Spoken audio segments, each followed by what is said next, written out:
Hello friends, welcome to Mahi Kitchen Tamil. நம்ம இன்னைக்கு வீடியோல என்ன பார்க்க போறோம்னு பாத்தீங்கன்னா ரெஸ்டாரன்ட் ஸ்டைல் காளான் கிரேவி தாங்க ரெடி பண்ண போறோம். இந்த கிரேவி பாத்தீங்கன்னா ரொட்டி, நான், சப்பாத்திக்கு ரொம்ப சூப்பரா இருக்கும். இது வாங்க எப்படி செய்யலாம் நம்ம பார்க்கலாம். மஷ்ரூம் மசாலா செய்யறதுக்கு நம்ம இப்ப எல்லாத்தையும் வந்து வேக வச்சு தான் செய்ய போறோம். அதுக்காக கடாயில நான் கொஞ்சமா தண்ணி வச்சிருக்கேன். அந்த தண்ணியில பெரிய வெங்காயம் 2 கட் பண்ணி சேர்த்திருக்கேன். அது கூடவே ஒரு மீடியம் சைஸ் தக்காளி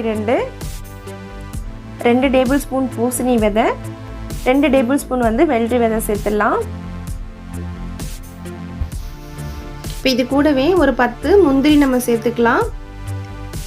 இது எல்லாம் சேர்த்ததுக்கு அப்புறம் ஒரு 5 மினிட்ஸ் நல்லா குக் ஆகட்டும். இப்போ ஒரு 5 மினிட்ஸ் ஆயிடுச்சுங்க. வெஜிடபிள்ஸ் நல்லா வெந்து வந்துடுச்சு. இப்போ அதை நம்ம அடுப்பை ஆஃப் பண்ணிவிட்டு தண்ணியை ஃபில்ட்ரு பண்ணிவிட்டு ஆறுனதுக்கு அப்புறம் நம்ம பேஸ்ட் பண்ணிக்கலாம்.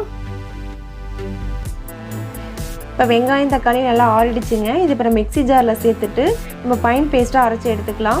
இதுக்கு கொஞ்சமாக தண்ணி ஊற்றினா போதும், ரொம்ப தண்ணி ஊற்றாதீங்க. ஆல்ரெடி நம்ம வேக வச்சிருக்கனால இது நல்லா வெந்து தான் இருக்கும். அதனால் கொஞ்சமாக தண்ணி ஊற்றினா நமக்கு போதும்.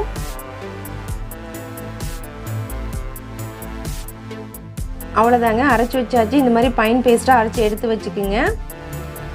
அடுத்ததான் நம்ம கிரேவி ரெடி பண்ணுறதுக்கு கடாயில் ஒரு 2 டேபிள் ஸ்பூன் ஆயில் விட்டுக்கலாம். ஆயில் நல்லா சூடாகட்டும். ஆயில் நல்லா சூடாயிடுச்சிங்க. அதில் பிரியாணி இலை கொண்டு சேர்த்துக்கலாம். அது கூடவே பட்டை, கிராம்பு, ஒரு ஏலக்காய், ஒரு 1/4 டேபிள் ஸ்பூன் அளவுக்கு மிளகாத்தூள் அந்த எண்ணெயிலே சேர்த்திங்கன்னா நல்லா ஃப்ளேவர் நல்லாயிருக்கும். அதுக்காக தான். நல்லா எல்லாத்தையும் கலந்துக்கிட்டுங்க. ஃபயர் வந்து மீடியமாக வச்சுக்கோங்க, இல்லை அப்படின்னா அந்த மசாலா வந்து கரிஞ்சிடும், நல்லா இருக்காது. அது கூடவே கஸ்தூரி மேத்தி கொஞ்சம் நம்ம சேர்த்துக்கலாம். இதுவும் ஃப்ளேவருக்காக தான்.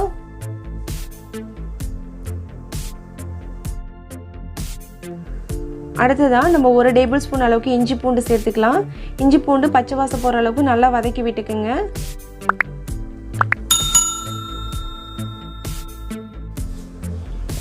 இந்த எண்ணெய்க்குள்ளே நம்ம இஞ்சி பூண்டு அடுத்ததான் வந்து கஸ்தூரி மேத்தி மிளகாத்தூள் சேர்த்து நல்லா வணக்கும் போது நல்ல ஒரு ஃப்ளேவர் கிடைக்குது. அடுத்ததான் நம்ம வந்து கட் பண்ணி வச்சுருக்க அரை வெங்காயத்தை சேர்த்துக்கலாம். இதையும் சேர்த்துட்டு இந்த மசாலா கூட நல்லா வதக்கி விட்டுக்குங்க.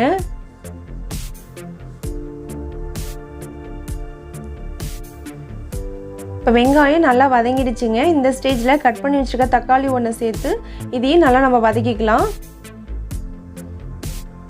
இப்போ பாருங்கள், தக்காளி நல்லா வதங்கிடுச்சு. இப்போ நம்ம உப்பு கொஞ்சம் சேர்த்துக்கலாம். தக்காளி நல்லா வதங்கிடுச்சுங்க. இந்த ஸ்டேஜில் நான் ஒரு டேபிள் ஸ்பூன் அளவுக்கு சிக்கன் மசாலா தூள் சேர்த்துறேன். இதையும் நல்லா கலந்து விட்டு நம்ம நல்லா வதக்கிக்கலாம். அடுத்ததான் நான் கட் பண்ணி வச்சுருக்க காளானை இந்த மசாலா கூட சேர்த்துடலாம். இது வந்து 200 கிராம், ஒரு பாக்கெட் ஃபுல்லாக அப்படியே சேர்த்துருக்கேன். இந்த மசாலா கூட கலந்து விட்டுட்டு நம்ம தண்ணி சேர்த்துடலாம். தண்ணி சேர்த்துட்டு ஒரு 5 மினிட்ஸ் நல்லா குக் பண்ண விடுங்க. அதுக்கப்புறம் நம்ம அரைச்சி வச்ச மசாலா சேர்த்துக்கலாம்.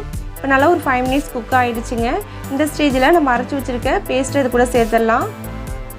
இந்த பேஸ்ட்டை சேர்த்ததுக்கப்புறம் தண்ணி கொஞ்சம் சேர்த்துக்குங்க. தண்ணி சேர்த்துட்டு நல்லா கலந்து விட்டுட்டு ஒரு 20 நிமிஷம் நல்லா குக் ஆகணும். ஃபயரை மீடியமாக வச்சுக்குங்க.